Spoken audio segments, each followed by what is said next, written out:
Shri Swami Samarth friends, आज हम बात करने वाले हैं सफला एकादशी के बारे में। तो फ्रेंड्स, आप सब कैसे हैं? तो चलिए आज हम सफला एकादशी के बारे में बात करने वाले हैं।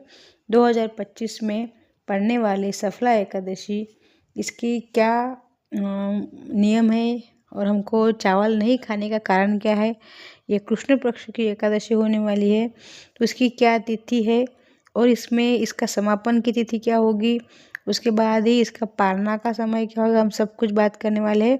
तो चलिए ये फ्रेंड्स, ये साल की अंतिम एकादशी होने वाली है, तो इसके बारे में बात करते हैं। तो हम चावल क्यों नहीं खाते हैं, तो इसमें जो नारद पुराण में जो बताया गया है उसी के थ्रू मैं आपको बताने वाली हूँ। नारद पुराण में जो बताया गया था है कि हमारे जो धर्म में चावल को अन्न में लिया जाता है। मतलब जैसे कि साउथ साइड में है ना, तो रोटी खाते हैं उपवास में, लेकिन चावल नहीं खाते हैं। तो मतलब हमारे जो हिंदुस्तान में या हमारे इंडिया में बोल सकते हैं आप, हर जगह में अलग अलग जैसे स्टेट होते हैं उस हिसाब से अन्न के बारे में अलग अलग प्रथाएं होती है। लेकिन हमारे ग्रंथ में लिखा गया है कि नारद पुराण में अन्न को कौन से वस्तु को अन्न में लिया जाता है और कौन सा अन्न खाने से हमें ब्रह्म हत्या का पाप लगता है। तो फ्रेंड्स, सबसे पहले मैं आपको एकादशी कब है वो तो बताने वाली हूँ, लेकिन पहले हम बात करने वाले हैं कि चावल क्यों नहीं खाते। एकादशी के दिन चावल नहीं खाने से, अगर हम चावल खाए तो हमको ब्रह्म हत्या का पाप क्यों लगता है। तो फ्रेंड्स, इस दिन अगर हम चावल खाए तो हमको ब्रह्म हत्या का पाप इसलिए लगता है, इसकी कहानी आती है, एक राजा की भी कहानी आती है और एक ऋषि की भी कहानी आती है। तो पहले मैं आपको कौन से अन्न खाने चाहिए इसके बारे में बोलती हूँ। तो फ्रेंड्स, सबसे पहले अन्न अन्न हम हमारे ग्रंथ में अन्न चावल को ही कहा गया है। तो अगर हम चावल खाते हैं तो जैसे चावल है जो उड़द, मूंग, चना, गेहूँ, मसूर, बाजरा, उसके बाद में धान, और इसे अन्न के श्रेणी में लिया गया है। तो उपवास में ये अन्न हम नहीं खा सकते हैं। अगर हम उपवास में ये अन्न खाए तो हमको ब्रह्म हत्या का पाप लगता है। तो इसमें एक मुनि होते हैं, मुनि के जो मुनि थे उनके भी इसमें एक स्टोरी आती है।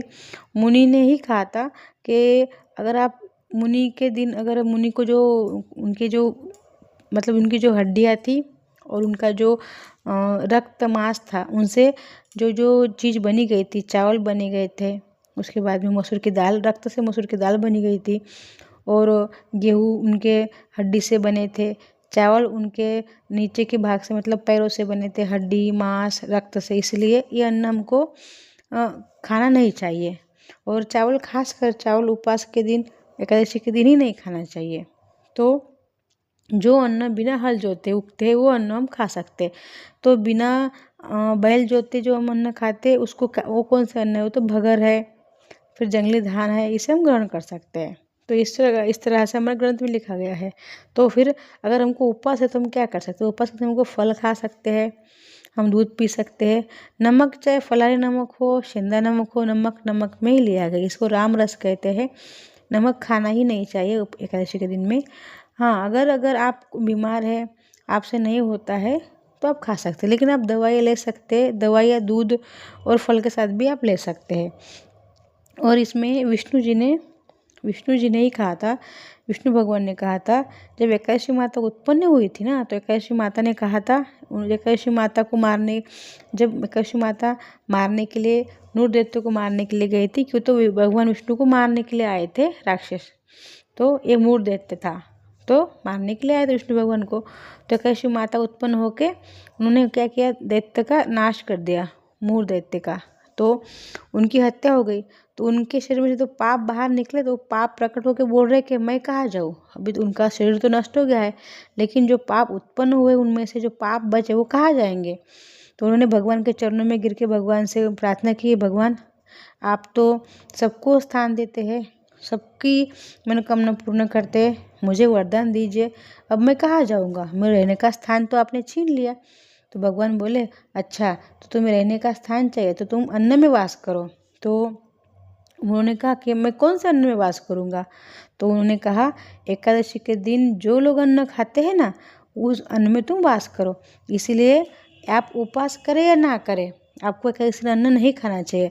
अभी हमारे शास्त्र में ऐसे कहा गया, अन्न हम किसको कहते हैं, मैंने अभी आपको बताया, अन्न हम कहते हैं चावल को, जौ को, उड़द को, मूंग को, तिल, चना, गेहूँ, मसूर, बाजरा, ठीक है, इसको हम कहते इसको अन्न की श्रेणी में लिया गया है।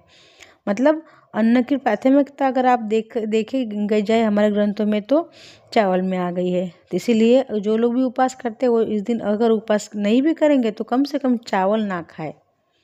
ऐसे तो उपवास करना चाहिए, लेकिन अगर नहीं हुआ तो कम से कम चावल ना ही खाए, ठीक है। उसके साथ में एकादशी के दिन पूरा जो पाप होता है वो चावल में या बाकी अन्न में वास करता है। ये शिव ये जो है ना, ये वरदान दिया है विष्णु जी ने वरदान दिया है। इसके बाद ही महर्षि थे, एक बहुत बड़े महर्षि थे, उन्होंने यज्ञ के बाद उनका जो मैंने अभी इसके पहले मैंने कहा था स्टार्टिंग में, उन्होंने समाधि ली थी, ठीक है। वो समाधि में बैठ गए थे ना, तो उनके शरीर में क्या हुआ था, पूरे जमीन के उनका शरीर आधा चला गया, मतलब गल गया तो आधा ऊपर था। तो उनके शरीर के ऊपर भाग में क्या हुआ पता है, पेड़ पौधे निकल आए, उगाए। तो उनकी तपस्या इतनी उग्र हो गई थी कि उनके शरीर में मांस भी नहीं बचा, कुछ नहीं बचा।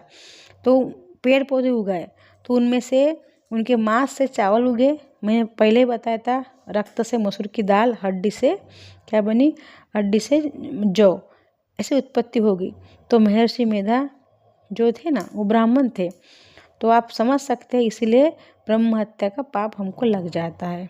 इस तरह से इसका एक 2 स्टोरी मैंने आपको बताई।